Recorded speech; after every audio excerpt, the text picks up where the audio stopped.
সুপ্রিয় দর্শক শ্রোতা, সকলের প্রতি রইল আন্তরিক অভিনন্দন। আমি আজ আপনাদের জন্য একটি রেসিপি নিয়ে এসেছি। আমার আজকের রেসিপি হচ্ছে পটল ভাপানো। আসুন দেখা যাক।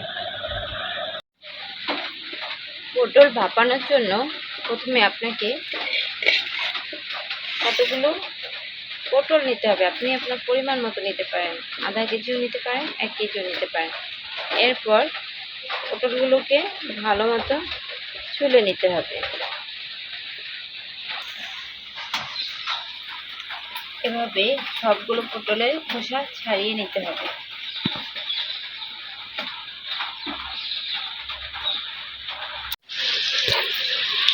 পটলগুলোকে ভালো করে ধুয়ে নিতে হবে।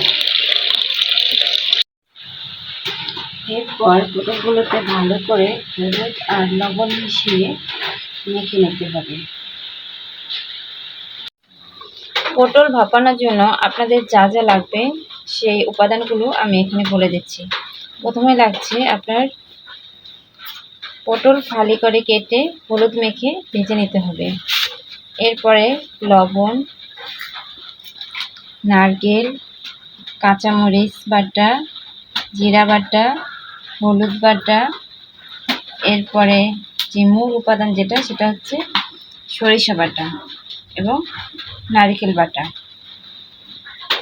এই সব উপাদানগুলোকে আমার প্রয়োজন হবে পটল ভাপানোর জন্য। এখন হলুদ লবণ মাখা পটলগুলো কড়াইয়ে তেল গরম করে তাতে ছেড়ে দিতে হবে, দিয়ে হালকা করে ভেজে নিতে হবে।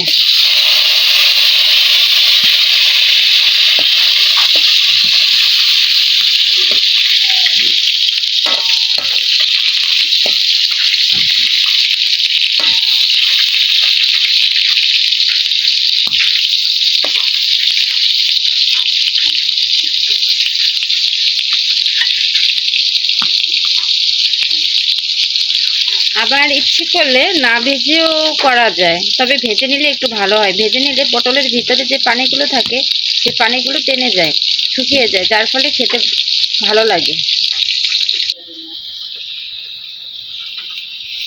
পটলগুলোকে কড়াইতে এভাবে হালকা করে ভেজে নেবেন।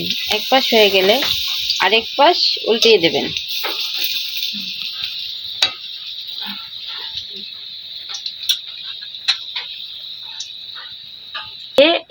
এই পটল ভাপা রান্নার জন্য কড়াইয়ে প্রথমে সরিষার তেল দিতে হবে। এখন সরিষার তেলটা যখন গরম হবে তখন অল্প কিছু পরিমাণে কালো জিরা দিতে হবে। কালো জিরাটা দেওয়ার পরে আমার নারকেল বাটাটা দিতে হবে।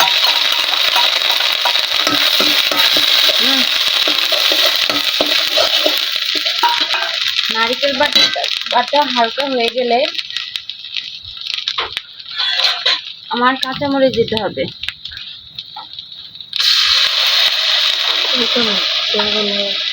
পরিমাণ মতো কাঁচামরিচ দিতে হবে, যে যেরকম ঝাল খায় সে অনুযায়ী দিতে হবে। এরপরে দিতে হবে হলুদ গুঁড়া 1 চা চামচ।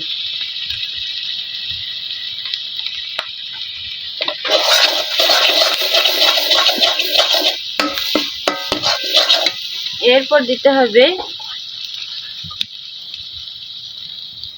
2 চামচ জিরে গুঁড়া।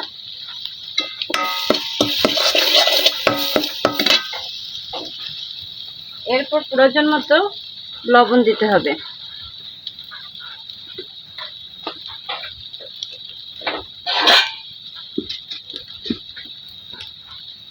এরপরে হালকা একটু চিনি দিতে হবে। চিনিটা দিলে চিনি রান্না একটা স্বাদ আনে। খেয়াল রাখতে হবে মশলাটা যেন পোড়া লেগে না যায়।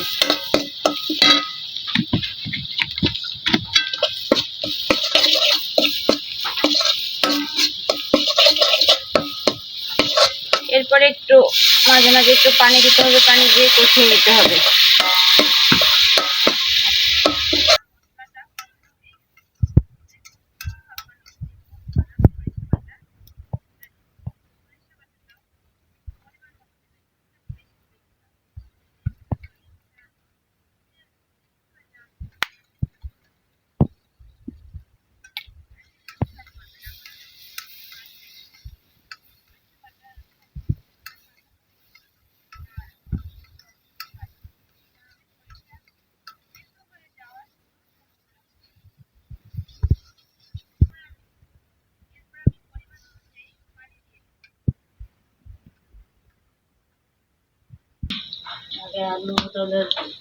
পানিটা ফুটে উঠলে আপনি যে পটলগুলো ভেজে রেখেছেন সেই ভাজা পটলগুলো আপনি দিয়ে দেবেন।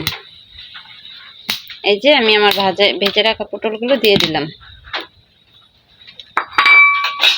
দিয়ে আপনি 10 মিনিটের জন্য ঢাকা দিয়ে রাখবেন।